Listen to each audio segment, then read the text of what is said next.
Today's episode is sponsored by the American Homebrewers Association. Become a part of the U.S.'s largest community of homebrewers for just $48 a year by going to unitedwedrink.com/AHA. What exactly do you get with your AHA membership? How about a year-long subscription to Zymergy Magazine, the world's longest-running homebrew magazine? Exclusive deals and discounts at over 2,000 breweries, bars, and bottle shops across America. Discounts on Brewers publication books and merchandise, access to a huge library of previous HomebrewCon seminars and talks, and early access to purchasing tickets to each year's Great American Beer Festival and Savor. Sign up now by going to unitedwedrink.com/AHA and get a year's membership for just $48. And if you sign up now, you'll get a free gift. What's that gift? I'm not saying. You need to go see for yourself. It's pretty great. Support United We Drink, support homebrewing, and support the American Homebrewers Association at unitedwedrink.com/AHA. The opinions and statements in this podcast do not represent those of the host's employers, co-workers, family, or imaginary friends. Now enjoy the show. There aren't enough beer podcasts in the world. Welcome to United We Drink.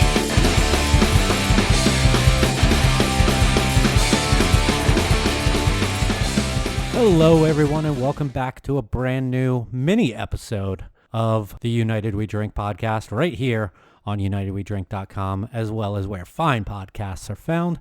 We are once again rejoined by Phil Palmisano, who missed last episode. How you doing, Phil? Doing good. Happy to come back. You guys did a stellar job without me, as I knew you would. Except for the news.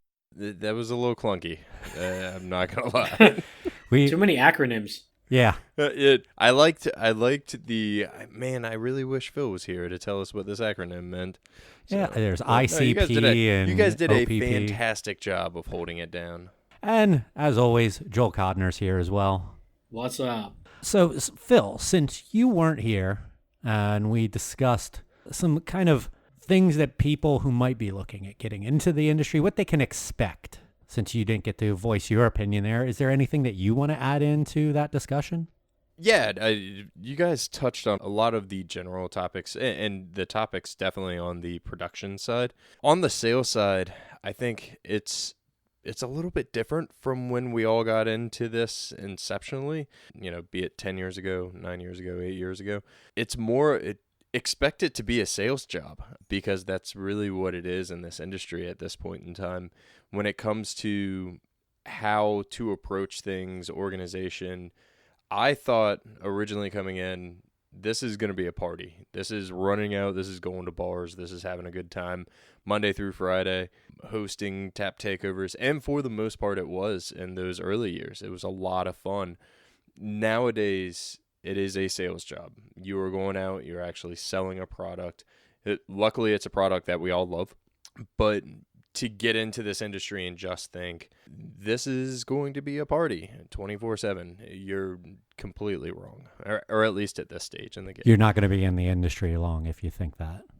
I think it's a really short-sighted way of looking at things. You'll last and you'll do well. You'll be everybody's buddy. But at the end of the day, if you don't comprehend how to actually sell your product and how to differentiate yourself from your competition, and that's at any level, you're definitely not going to move forward in this industry on the sales side or the management side. And I think when you start looking at some of these things, they become more bucket list-ish, which is a topic that we will be talking about in the future, where you need to set goals on an annual basis and be prepared and plan out. Outside of that, what to expect getting into the industry, I would say it's still very competitive, and that's one thing that I don't think you guys touched on too much.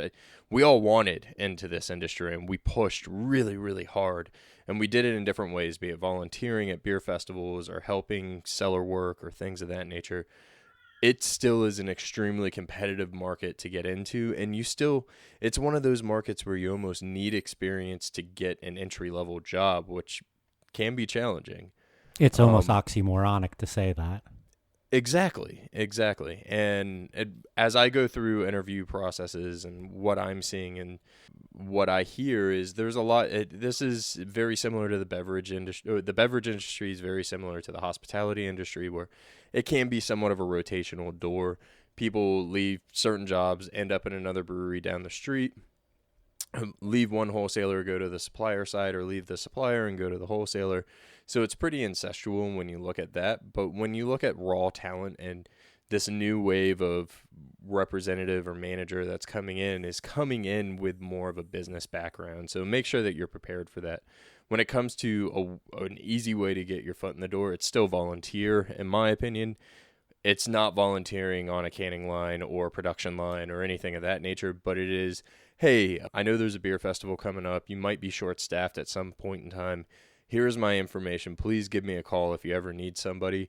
I'll come out. Just throw me a t-shirt and I'll pour beer for you. And as long as you're educated, you're polite, you're nice, it's going to differentiate yourself from the rest of the pack just simply because you're willing to go the extra mile.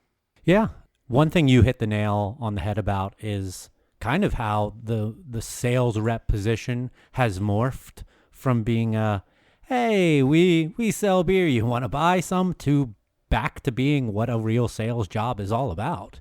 Like yeah, for sure. You need to understand numbers and be a salesperson. Well, you hope that you can at least explain, if I was to come in and talk to Joel, hey, you got open guest lines, how much money can I put in your pocket as a business owner? Because if you're not doing it, I guarantee you somebody else in the industry is doing it. I know for a fact other people in the industry are doing it. Where in the past it was very much so like, hey, I'm going to walk in, I'm going to talk to these accounts about what I have, what's new, what's exciting, what people are talking about, and hopefully I have the inventory to meet their orders. Well, now, because there's such a large variety and so many options, very few breweries are having issues just being able to sell their beer. Typically, you have too much inventory and you're going out and you need to drive certain things, be it at a brew pub setting where you're trying to drive beer out through the actual front of the house so that you can get another beer on tap from behind the house, or on the sales side where you literally need to get one seasonal out because people are only going to buy pumpkin beers for so long, right? Joel, are you buying what Phil's selling? No, I am. And I definitely agree with what he said about, volunteer at a beer fest, but not when it comes to the physically demanding stuff in a production facility. I mean, we've talked about that in past episodes. Yeah, for sure. And it definitely always could use some reiteration. And, Phil's expertise is definitely on the sales side. Obviously, mine's not. I'm in a non-distributing brew pub, so I don't have to worry about it from that angle too much. But it's interesting how it evolves as the industry grows as fast as it does. We've talked so many times about how many breweries we have, how many are in the pipeline, and they just keep coming and coming. And I want to reiterate, that the things I said on that episode, I don't want to turn anyone off from the industry. I still love it. I still think it's the best. I'd much rather be doing what I do now than sitting in a cubicle. But I just like to give people realistic expectations. And I know people have been very put off sometimes when I interview them for cellar work or any of these other positions because, I'll tell them, like, it's a hot warehouse or, you're going to be on your feet all day. I try to give realistic expectations, and I let them know that I'm not trying to tell you you don't want this job. I'm just trying to let you know how it really is. Because, like we've said, a lot of people only know what they see on Instagram or Facebook and all the bro handshakes and collab photos and all the glorious, glamorous travel stuff. But it's real fucking work, man. And I don't think everybody is really up for it. I've hired some people at different breweries that I really thought would rise to the occasion, and man, I mean, bunch of fucking lazy scumbags. But Then there's a lot of, great people who really surprise you. I mean, our good friend Darren at our last brewery, he was like the loss prevention guy at Best Buy with no brewery experience whatsoever. And I wish I had 10 of him. I wish I could clone him. I mean, talk about awesome worker. I completely agree with Joel. By no means am I trying to deter people from this industry as well, because I love it. I think it's great. We've all talked about it, and I mean, shit, we do this podcast because we like this industry so much. And there are things that you can do if you want to get into the production side that you can volunteer that are safer within the warehouse and around the brewery. Do you have anything else you want to add into this discussion? No, I thought it was a great topic. Awesome. All right, let's move on to some Q&A. Feel free to submit your own questions for us to answer on the show. Go over to the contact form on our website, unitedwedrink.com/contact, and send us a question, and we may read it on a future episode. You can also message the show on any of our social media or reach out to any of us personally. And yeah. So first question comes from friend of the show, Cindy Palmisano. Sounds familiar. Hi, Mom. What is your favorite winter seasonal release? Is there anything that you're looking forward to? Phil, why don't you start first? Oh, gee, thanks. I feel like she's trying to Christmas shop for me. I personally am looking forward. I look forward to two things every winter. Unfortunately, one of them ends this year, which is the brewery 12 Beers of Christmas. I love the hunt for that series, I guess, holiday season release. And then also Wake and Bake from Terrapin Brewing. Nice. Sierra Nevada Celebration, man. I was going crazy about it a couple of weeks ago on that one. Oh, Mike's got one. Yeah. Holding his bottle up to the camera. And, yeah, I mean, how can you go wrong with that? It's a great beer. I, too, look forward to Celebration every year. I also look forward to Old Fezziwig and Holiday Porter from Sam Adams that are always in the variety pack. Isn't Fezziwig going solo this year? You, I believe, sent a link about that a couple weeks ago, and I haven't seen anything else about it since then. If it is, that's awesome. I know there's so many people that have been clamoring for that for a long time, but the Sam Adams variety packs are usually pretty solid, but the winter one every year, it has usually the least amount of change in it because you always have Boston Lager, you always have Winter Lager, you always have Old Fezziwig, Holiday Porter, and the Chocolate Bock. The Chocolate Bock's very good too. Oh, yeah. And that kind of leaves room for one extra beer each year. But yeah, Old Fezziwig, Holiday Porter, Celebration. Those are the ones I always look forward to. You think we're going to see seasonal seltzers? I hope not. I mean, there's already a cranberry, what is that, Bon and Viv? So that's pretty seasonal, I guess, if you want to go there. I could see that working for that because cranberry's tart. But, like, you get into some of the spices. Line. Next and last question comes from friend of the show, Jeremy Danner. He asks, when are you going to have Danner on the show? By the way, Jeremy Danner, former sexiest man in craft beer, according to the previous incarnation of this podcast. I would love to have guests on the show. We just got to figure out a logistical way of making it happen. I think Danner would be great. Unless he's referring to his wife or his kid. I don't know. He just said Danner. It could be the small roommate. Yes. I say as soon as we can get a guest on. How we can figure out how guests work on this show. Let's book it right now. He's our first guest on United We Drink. Ooh, Sean Nordquist is going to be mad. Sean didn't ask. Yes, he did. You know, he didn't ask in a question. He sent us an email about it a long time ago. It didn't get read on the podcast. It doesn't exist. All right, so that's it for our Q&A. Very light this week, lighthearted, if you will, as well. So go ahead and send in your questions. We're always accepting them, and we'll read it on a future episode, no matter how crazy, as you see there. We are going to get into recommendation time for everyone to give out a recommendation on something that they think that you should be watching, reading, listening to, or paying attention to. I'll start things off here. I highly recommend Letterkenny on Hulu. I've seen so many people on Twitter talk about this show for a long time. Finally decided to pull the trigger on it. Watched 7 seasons worth of it. There's only 6 episodes per season. It is one of the funniest, well-written things. Like, It's a little difficult because Canadian accents, Canadian slang, Canadian jargon, but you pick up pretty quick. Awesome show. I recommend the movie Claws on Netflix. If you have tiny roommates of your own, it's a great brand new Christmas cartoon talking about a little bit of a different twist on the story of Christmas. Overall, I have to say it's probably in my top 5 Christmas movies, which does not include Die Hard. That is not a Christmas movie. Oh, Hard Jesus stance Christ. on that one. Are you Hard serious? stance on that one. Yes, absolutely. Ah, this is supposed to be a mini episode. I'm going to argue for an hour about this. I knew it. That's why I said it. What You about can Lethal wait till Weapon? next week. Lethal Weapon? Nope. Oh, Christ. You got a lot of Gremlins work to do isn't here. either, and I love Gremlins. I'll go Top along with 5 that. movie for me. I'll go along with that. I don't give a shit about Gremlins. I mean, Gizmo was a Christmas gift. Yeah, that's about as Christmas as it gets in that movie. Well, I mean, the Gremlins are singing and dancing in the Macy's window or whatever department store window that is. Are you sure Snowing you're outside. not arguing for it being a Christmas movie? I'm just counter-arguing everything Joel says right now. Sorry, Joel, what do you recommend? I'm going to recommend viewing Die Hard every Christmas season.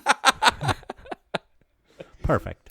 I even have like the Die Hard coloring book, and I'm not coloring it. I'm going to leave it mint condition. I've got the Die Hard Funkos. It wasn't until those things came out that I finally bought those goddamn Funko things, and now I have like 20 of them. But come on. Okay, well, I guess I will recommend, if you are a fan of the Toys That Made Us on Netflix, really great series that goes behind the scenes and tells some origin stories of action figures like Ninja Turtles, He-Man, a bunch of other stuff. They now just came out with the movies that made us, and I watched, I think it's only a 4-episode season, but they have Home Alone and Die Hard. Great behind-the-scenes stuff, great backstory, all the production woes, and directors, producers, all sorts of people commenting and telling how these movies were made. Really awesome show. Pretty quick episodes. I definitely recommend that. I just saw that in the queue the other day, and looking forward to watching that. Yeah, the Toy other episodes series are were like awesome. Oh, yeah. I mean, fucking the He-Man one is especially amazing. I had no idea some of the stuff that went into making those things and the backstories. I as a kid from that generation, I thought like those cartoons came first and then the toys. But it was like, no, they made the toys and they're like, all right, we got to sell these through a cartoon. So really cool stuff. Transformers episode is awesome. They dabble in the GoBots a little bit, which I preferred. All right, so I'm that asshole. You are, and that's why we love you. Or hate you, depending on who's actually talking. Phil, depending on his mood, apparently. Speaking of Phil, it is Phil's turn to make a Spotify playlist. And this is where we have each one of us taken every other week the opportunity to create a little playlist on Spotify for some music tunes that we would think that maybe you would like. And Phil, what are you giving us this week? 90s new metal. Yes. 90s new metal. I was inspired this past week. Was I new was metal given- even in the 90s? 90s, 2000, I early guess it is like the 2000s. cusp Yeah. of like the turn of the millennium. Limp Bizkit was end of the 90s, and I think That's that true. they That's very true. define new metal. So yeah, 90s new metal. I was inspired this past week. A coworker of mine gifted me a CD he stole out of my car when I started working for Cigar City about 10 years ago, and gave it to a friend of the show, Blake Panicella, and Blake Panicella has kept that CD and ever since Justin gave it to him. So Justin replaced it with a brand new, shiny, still in the wrapper, $3 bill, y'all, from Limp Bizkit. So I'm going to gift all of your ear holes 90s new metal. You're going to gift all of us Fred Durst. There you go. You're so generous. Keep rolling. All right, everyone. Thanks once again for joining us here on the mini episode of the show. Make sure that you follow us on our social media channels at United We Drink on Twitter, at United We Drink Pod on Instagram. We're on Facebook. And you can listen to this podcast on any of the major podcast services, Apple Podcast, Spotify, Stitcher Radio, Google Podcasts, Overcast, iHeartRadio, and all those other fine ones. For everyone here, we'll catch you next time where we're talking about bucket lists on the next episode. So see you then. Cheers. Bye. Enjoy Arby's.